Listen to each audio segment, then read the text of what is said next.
Communist P ജയരാജനെ അനുകൂലിച്ചൊരു flex board കഷ്ടത്ത് സ്ഥാപന സമിതി നിർദ്ദേശിക്കുകയുണ്ടായി. എങ്ങനെയാണ് പാർട്ടി കാണാൻ ശ്രമിക്കുന്നത്? വ്യക്തിയും പാർട്ടിയും ഇതൊരു ആശയപരമായി വ്യക്തതയുള്ള നിലപാട് നേരത്തെ തന്നെ കമ്മ്യൂണിസ്റ്റ് പാർട്ടി സ്വീകരിക്കുന്നു. വ്യക്തിയേക്കാൾ വലുതാണ് പാർട്ടി.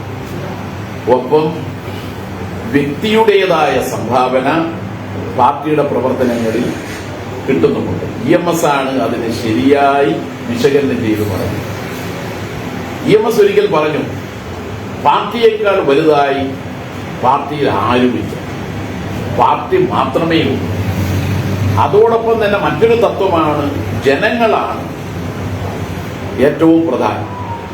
ജനങ്ങളെക്കാൾ വലുതായി ഒരു നേതാവുമില്ല. അപ്പൊ ആ കാഴ്ചപ്പാടാണ് ഇതിലെല്ലാം ഉള്ളത്. അതാണല്ലോ ഞാനിത് പറഞ്ഞത്. പാർട്ടിയിൽ വ്യക്തിയല്ല, പാർട്ടിയാണ് ഏറ്റവും വലുത്.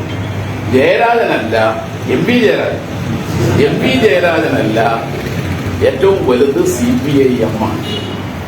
ഓക്കെ, അത് എംപിആറിനെ സസ്പെൻഡ് ചെയ്ത സമയത്താണല്ലോ EMS പറഞ്ഞത്, ചെങ്കൊടിക്ക് മീതെ തുറക്കാൻ ആരെയും അനുവദിക്കില്ല, പാർട്ടിയേക്കാൾ വലുതാണ് ജ്ഞാനം ആരെങ്കിലും കരുതുന്നുണ്ടെങ്കിൽ അത്തരത്തിലുള്ളവരെ ഇരുത്തുന്നത് തിരുത്തുന്നതിന് കഴിയും.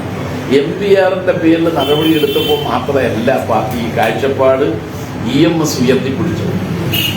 ഇത് സാർവദേശീയമായി കമ്മ്യൂണിസ്റ്റുകാർ ഉയർത്തിപ്പിടിക്കുന്ന കാഴ്ചപ്പാട്. അത് EMS അതിനു മുമ്പും പലതവണ ആവർത്തിച്ചിട്ടുണ്ട്. ആ കാഴ്ചപ്പാട് തന്നെയാണ് ഇപ്പോഴും പാർട്ടി.